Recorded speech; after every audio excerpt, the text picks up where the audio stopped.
Welcome to CAN, Caribbean Affiliate News. My name is Siobhan Gobin, and this segment is sponsored by TravelSpan Vacations. The Organization of American States will offer a training workshop in Suriname today and Wednesday on the use of firearms marking equipment donated by the organization in May.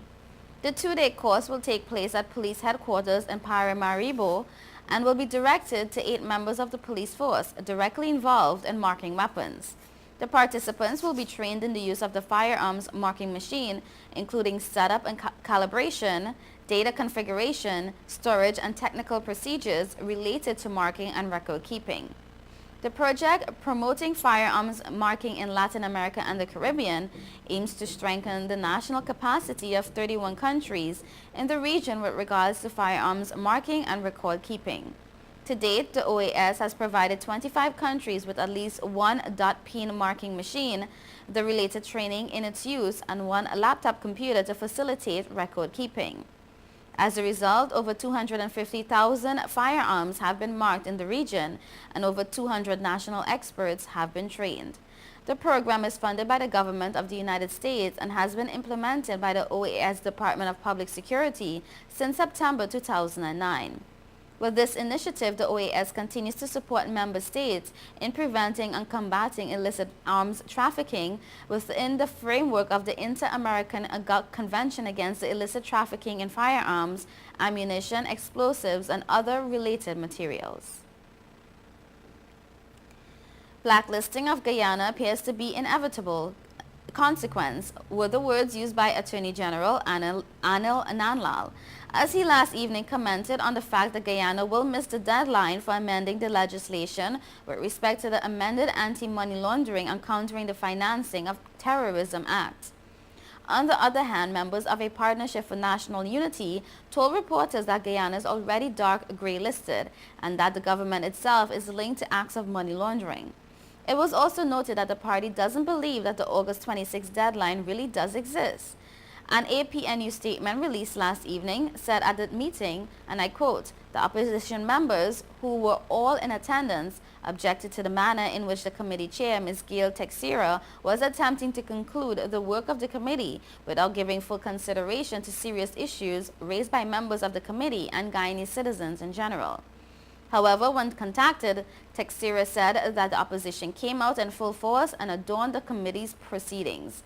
The longtime politician dubbed it an act of bullyism. She told reporters last night that the opposition members had seen all the documents to show the deadline and they are fully aware of the consequences of missing it.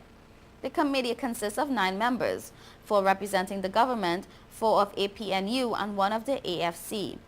At yesterday's meeting, former Minister of Finance Carl Greenidge moved a motion to adjourn it until October. The APNU members' motion was seconded by Alliance for Change Kemraj Ramjatan. In an invited comment, APNU's Shadow Minister of Legal Affairs, Basil Williams, said that the works of the committee haven't gone anywhere yet, but they, the government representatives, want to railroad it through, he says. He told reporters that plans were made on how to go about the work of the committee, but the government chose not to follow it.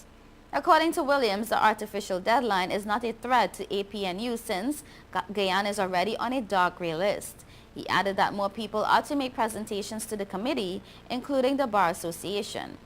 In addition to the points made by Williams, Greenidge pointed out that there was a September deadline, then an October one, now the August one. Greenidge raised a concern that the draft didn't take into consideration aspects that the opposition is of the opinion need to be taken into consideration. He said that the act of itself has several inadequacies and the draft as well as insufficient. Further, Greenidge asserted that government itself is tainted by criminalities that bedevil our system. The PPP have been accused and in some cases proven to have associations with people who have been charged with all sorts of criminalities like fraud and money laundering in the U.S. The government is very friendly with these types of people, he says. The former finance minister said that the current legislation should have allowed the government to deal with incidents of money laundering, but doesn't. He said that on every street there is a business that one can easily point out as one that isn't profitable. He said that those are clearly vehicles for money laundering. Nanlal, in whose name the bill stands, told reporters that during the course of the committee's work, the opposition hardly attended. In Trinidad and Tobago, alert, avoid the dirty, dingy, and stray dogs when buying food. The Health Ministry today issued a bulletin advising citizens on what to look for when purchasing food at restaurants. The alert was issued following a month-long crackdown by the Public Health Inspectorate, which visited restaurants across the country and found health violations serious enough to warrant closure of several food establishments.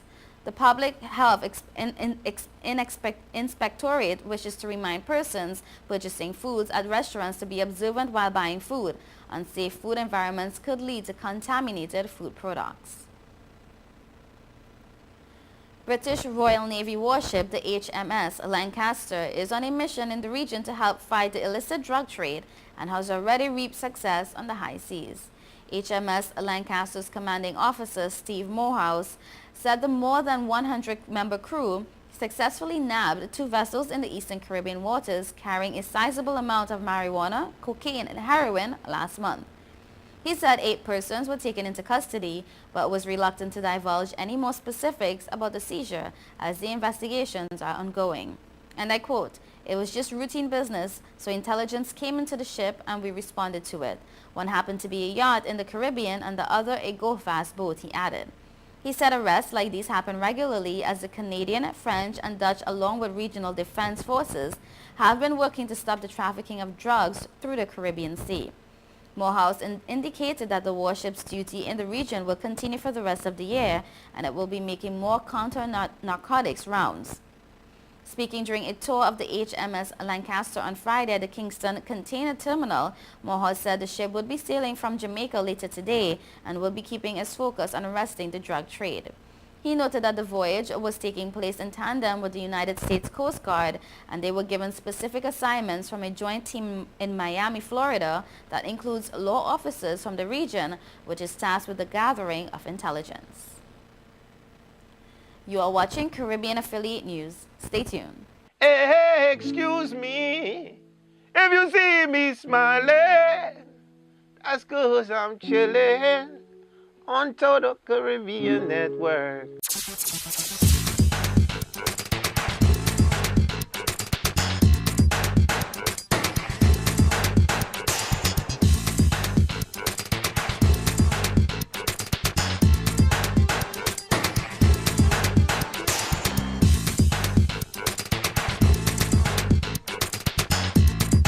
It's your boy Wyclef Jean, man, and I'm chilling, man.